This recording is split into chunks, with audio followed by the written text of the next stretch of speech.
그런 조건으로 증여를 했는데 자식이 말을 안 들으니까 뺏고 싶잖아요, 다시. 대부분 예. 균등하게 덮어 씌워줘가지고. 없으면 없으죠. 타당한 그런 부분은 증여라고 보지 않는다. 실제로 재산이 가더라도.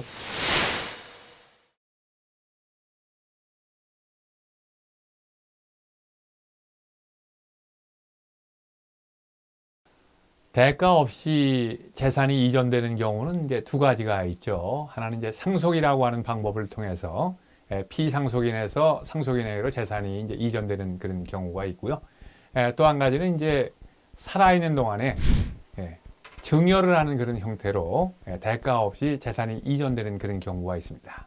그래서 이 두 경우가 세법에서는 대가 없이 재산이 이전되는 그런 상황에서는 대개 같은 논리로 같은 세율이 적용되게 됩니다. 그래서 우리가 이제 상증세, 상속증여세 이제 이렇게 이야기를 하는데요. 오늘 이 영상에서는 살아있을 때 하는 증여와 관련된 세금 부분을 우리 세무 전문가인 유홍길 세무사님 모시고 좀 더 공부해 보도록 그렇게 하겠습니다.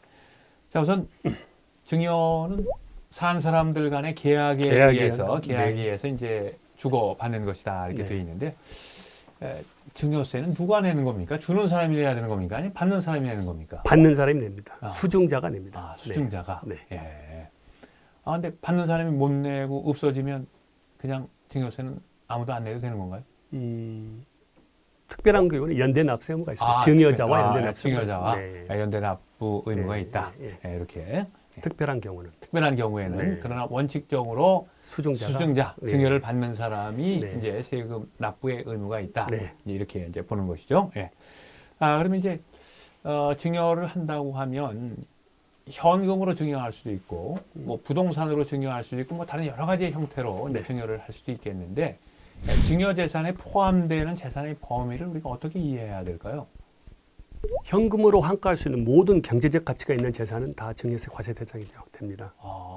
부동산, 뭐 회원권, 뭐 자동차, 모든 게 해당이 되죠. 그럼 제가 뭐 어떤 제가 이제 뭐 예를 들면 변호사인데 공짜로 일을 해줬다. 이것도 증여세 대상이 되나요? 공짜로 일을 해준 부분은요. 타인에게 해준 부분이잖아요. 이거는 우리 상속 증여에 해당되지 않고요. 그 부분은 용역의 무상 제공이다 아니다. 그건 부가세나 소득세에 해당되는 부분 같습니다. 그렇군요. 그러니까 이제 증여세 대상이 되는 이런 재산들은 실제로 이제 좀 경제적 가치를 가지고 있는 실제하는 그런 재산 이런 것들을 증여할 때는 우리가 이제 증여세를 내야 되는 증여세 대상의 재산이 된다. 이렇게 이제 이해를 하면 될 것 같고요. 그 다음에 증여세를 이제 납부하게 되는 걸 이제 수증자, 증여를 받는 사람이 이제 증여세 납부의 의무가 있다 이렇게 되어 있고요. 이렇게 말씀해 주셨는데 재산이 해외에 있는 재산을 증여할 수도 있고, 국내에 있는 재산을 증여할 수도 있게 되는데, 뭐 해외에 있는 수증자가 국내에 있는 재산을 증여받았다. 그러면 해외에 있는 사람이 우리나라에 증여세를 납부해야 되나요? 납부해야 됩니다. 증여자가 국내 거주자고 수증자가 비거주자다. 국내에 있는 재산을 해외로 이전해서 받았다. 수증자가 납세 의무가 있죠. 있는데 그러면은 과세권이 미치기가 쉽지 않지 않겠습니까? 안 내버리면 그만이지 않겠습니까? 그럴 때 증여자와 연대 납세 의무를 해놨습니다. 그러니까 이제 우리 수증자가 해외에 있더라도 이제 결국 세금을 내야 된다. 이제 그런 경우에는 대부분의 경우에는 이제 증여를 하는 사람이 내는 게 이제 일반적이다. 연대납세 연대납이기 때문에 그러니까 이제 증여를 받게 되면 뭐 해외에 있거나 뭐 국외에 있거나 그다음에 이런 경우는 어떻습니까? 해외에 있는 재산을 국내에 있는 사람이 증여를 받았습니다. 그것도 증여에 해당이 됩니다. 증여세 내야 된다. 이건 됩니다. 이 받는 사람이 내겠네요. 국내에 있으니까. 그러니까 이제 해외에 있거나 국내에 있거나 증여받은 재산에 대해서 거주자는 무조건 거주자는 세금을 내야 된다. 이렇게 이해를 하면 되겠네요. 자, 그럼 이제 증여세는 이제 증여를 받게 되면 뭐 일정한 기간 내에 또 신고를 해야 되는 그런 요건이 있을 텐데 증여세 신고 납부 기한이 어떻게 되나요? 증여를 받은 날로부터 예. 3개월 후 말일까지입니다. 예. 상속세는 6개월 후 6개월, 말일까지고. 그렇습니다. 이게 왜 이렇게 얘기는 짧을까요? 아무래도 뭐 살아있는 사람이니까 그렇죠. 정리하는 게 네. 쉽겠다 네, 이렇게 쉽겠죠. 생각해서 네, 그럴 수도 있겠습니다. 네. 빨리 이제 그게 기간이 그러니까 증여받은 날의 말일부터 3개월 이내 네. 역시 이제 상속세와 똑같은 그런 이제 그렇습니다. 논리로 계산이 된다 네. 이렇게 이제 보면 되겠고요. 혹시 증여세 신고하지 않으면 가산세? 가산세 있습니다. 그것도 무신고 가산세 무신고 가산세 20%. 20%. 증여세 똑같죠? 똑같습니다. 그러니까, 상속세와 똑같습니다. 똑같다. 상속세하고 똑같이 예. 무신고 가산세 20%, 불성실 가산세 만약에 예. 신고를 잘못했을 예, 경우에는 예, 예. 과소신고 가산세 예, 작게 신고했을 때는 과소신고 그때는 가산세. 10%. 예, 10%. 둘 중에 하나. 예, 예, 그 다음에 납부불성세 가산세 예. 있고, 예, 그다음에 부당하게 했다. 예. 40% 가산세. 40% 가산세. 야. 근데 이제 제가 알고 있기로는 이제 상속세를 신고를 하게 되면 그 3%의 세금을 감해주는 세액공제가 있는 걸로 알고 있는데 증여세에도 그런 게 있습니까? 있습니다. 3% 세액공제 있습니다. 네. 네. 이제 증여세도 네. 3% 네. 세액공제가 있다. 네. 이렇게. 예. 그다음에 이제 증여라고 하는 게 일단 증여하고 났는데 마음이 바뀔 수도 있잖아요. 준 거 돈을 내놔라 이럴 수도 있는데 그런 경우도 뭐 심심치 않게 일어날 수 있잖아요. 신문지상에 보고 예. 있습니다. 가끔. 그리고 이제 부모 자식 가는 경우에도 내 부모가 자식에게 증여를 했는데 너 잘해라 이러이러한 조건으로 잘하면 내가 증여할게. 그러니까 그런 조건으로 증여를 했는데 자식이 말을 안 들으니까 뺏고 싶잖아요. 다시. 예. 그래서 증여를 반환받을 경우에 증여세가 어떻게 되는지. 예. 그런 부분은 이제 세법상 문제가 아닌 것 같고요. 신문지상에 보면 조건부 증여라 그래가지고 예, 예. 뭐 효도를 했을 때 뭐 증여를 한다, 안 했을 예. 때는 반환한다, 뭐 그런 거를 그래가지고 예. 효도를 안 하면 부모가 자식한테 뭐 소송을 한다든가 그런 예. 부분이 있거든요. 예. 예. 뭐 근데 먼저 증여를 해가지고 증여세를 전부 납부했어요. 예, 예. 했는데 다시 반환받는 경우는 증여세 뭐 환급되고 그런 거는 없는 걸로 알고 있습니다. 어. 오래 지나버린 과세권이 오래 10년, 20년 지났는데 다시 그 증여세를 다시 토해낼 수는 국가가 없지 않겠습니까? 그러니까 이제 일단 증여세는 내면 네. 끝이다. 네. 이렇게 이해하는 게 좋겠고. 근데 이런 경우는 어떻습니까? 증여세 신고는 했는데요. 아직 증여세를 납부하지 않은, 그러니까 이제 3개월 이내에 증여했던 재산을 다시 내놔라 이렇게 하는 경우에는 증여세를 신고했기 때문에 무조건 내야 됩니까? 아니면 내지 그거는 않아도 안 해도 됩니다. 3개월 이내. 예. 예. 우리가 그 신고 기간 내에 예, 예. 증여한 재산을 반환했을 경우에는요, 예. 장수 증여가 없는 것으로 그렇게 보고 있습니다. 그렇군요. 네. 예.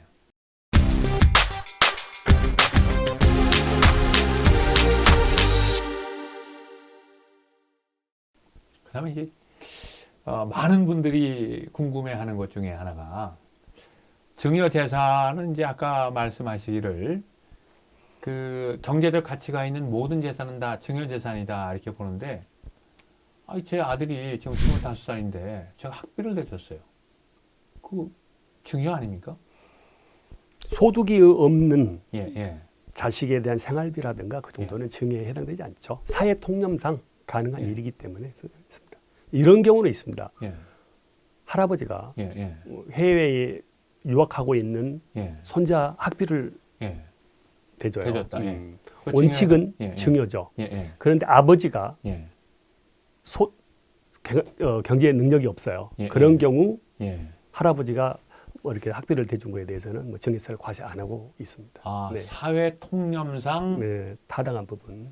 타당한 그런 부분은 증여라고 보지 않는다. 네, 실제로 네. 재산이 가더라도 제가 이제 제일 이제 궁금하게 생각하는 게 이제 이를테면 요즘 이제 해외 유학 보내는 부모들 많이 있잖아요. 네, 네. 많이 많이 있는데 그 학비 생활비 하면 1년에 뭐 5천만 원, 1억씩 그렇죠. 이제 네. 주는데 네. 그러면 그거 증여세 내야 되느냐 안 내야 되느냐 이제 이런 문제가 있는데 그건 사회 통념. 소득이 없는 자식을 부양하기 위한 거는 뭐 예.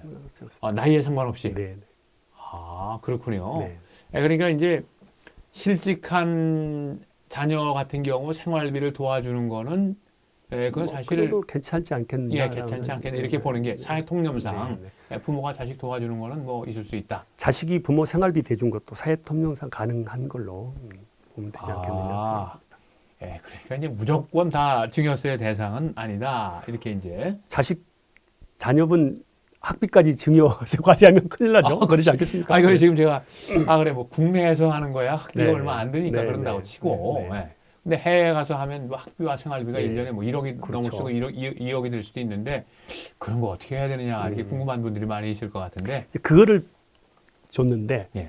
학비를 제공을 했는데 예. 갑자기 10년 후에 보니까 예. 소득이 없었는데 자녀 재산이 예. 10억으로 늘어났다. 영원에서. 예. 예. 그런 경우는 이제 자금을 출처를 하겠죠. 아. 그랬을 경우는 뭐 증여로 보지 않겠는 생각이 드는데. 그렇군요. 네. 예. 이제 실무 경험이 있으시니까 이제 이런 말씀을 예, 우리들은 참 예. 그다음에 이제 궁금한 것 중에 하나가 이제 기부하는 기부금이 증여세 대상이 되느냐 되지 않느냐 하는 것인데요. 이건 어떻습니까? 뭐 공익법인이라든가 예. 뭐 사회기부단체 하는 거는 증여에서 불산입되고 그렇게 되고 있습니다. 예. 그리고 이제 그렇지 않고 그냥 단순히 옆에 있는 사람이 불쌍해서 이렇게 도와줬다 그러면 그건 이제 원칙상으로는 증여세 대상이 된다 이렇게 이제 보는 것이죠. 네. 예. 또 아니면 뭐 우리 집에 일하던 이제 이 가사 도우미가 너무 잘해줘서 뭐 이를테면 한 5억쯤 이렇게 줬다. 뭐 그러면 그것도 증여세 대상이 되는 증여다. 5억씩 가사 도우미한테 주신 분 못 봤습니다. 제가 이해를 잘못 들었네요. 네. 죄송합니다. 아닙니다. 뭐 이제 그런 경우에 네. 이제 그것도 이제 증여라고 이제 봐야 된다. 네. 그다음에 이제 또 한 가지는 그 장애인 자녀에게 증여하는 경우에는 뭐 증여세의 이제 면제 한도가 굉장히 크다 하는 이야기도 들은 적이 있는데 그게 이제 장애인 자녀 5억까지 증여를 해가지고 신탁 회사에 맡겨가지고 거기에 뭐 임대료라든가 그런 것들을 장애인 자녀가 수수하는 거 그런 경우는 5억까지 가능합니다. 그러니까 이제 신탁을 설정할 경우에만 그냥 장애인 자녀이기 때문에 5억 뭐 이렇게까지 증여해도 면세된다 하는 얘기는 아니고 면제된다는 얘기가 아니고 그러니까 이제 신탁을 이용해서 할 경우에만 그렇다. 그다음에 이제 우리 뭐 증여 자산이라고 해서 무조건 다 세금을 내야 되는 건 아닐 것 같고요. 상속 재산도 이제 상속 공제가 있듯이 이제 증여 자산에는 공제도 있을 텐데 그 공제 내용을 좀 간단하게 설명을 해주시죠. 직계 좀비속은 5천만 원까지, 성인인 경우 5천만 원까지, 미성년자는 2천만 원까지 공제가 가능하고 배우자는 6억입니다. 배우자는 6억. 네. 그다음에 형제 자매라든가 기타 친족은 1천만 원까지. 1천만 원까지.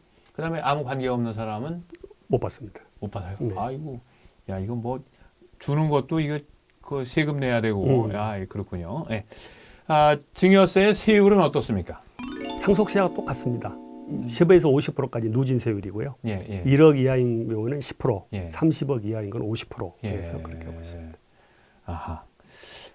그러니까 이제 증여세라고 하는 거, 증여라고 하는 것은 살아생전에 재산이 넘어가는 경우고 상속은 이제 죽었을 때 넘어가는 이제 그 이제 상속이다 이렇게 이야기를 하는데 똑같은 세율이 되지만 이 두 개를 잘 활용하면 전체 세금에서 절감할 수 있는 그런 방법들이 있을 수 있겠죠. 상속 재산에 합산된 증여 재산은요. 상속인한테 10년 내에 증여한 재산만 가능하도록 합산하도록 돼 있습니다. 그래서 뭐 50대 아빠가 자녀분들한테 증여를 뭐 통크게 하고 10년 후에 또 하고 그건 합산되지 않지 않습니까? 그런 부분. 그리고 증여재산 합산가액은 증여할 당시의 가액으로 합산이 되기 때문에 1억짜리 부동산이 돌아가실 때 10억이 됐다 하더라도 1억으로 합산이 되기 때문에 그런 부분 이용해서 절세를 할 수 있는 부분이 많이 있습니다. 그러니까 이제 증여세라고 하는 것이 합산되는 게 이제 기간 단위로 잘라지기 때문에 그걸 이용하면 절세가 가능하고 또 이제 증여세를 계산하고 합산할 때 상속재산에 이제 합산하는 그런 경우에 증여 당시의 가격으로 가기 때문에 재산의 가치가 올라가는 그런 경우에는 증여를 통해서 상당 부분 이제 세금을 절세할 수 있다. 이렇게 우리가 이제 이해할 수 있겠네요. 자, 오늘 이 시간에는 재산을 이제 재산이 무상으로 이제 넘어가는 그런 경우 상속과 증여 두 가지가 있는데 그 중에 한 가지 살아있는 동안에 재산이 이전되는 가치가 이전되는 증여라고 하는 그런 내용에 대해서 전문가 모시고 함께 공부해 봤습니다.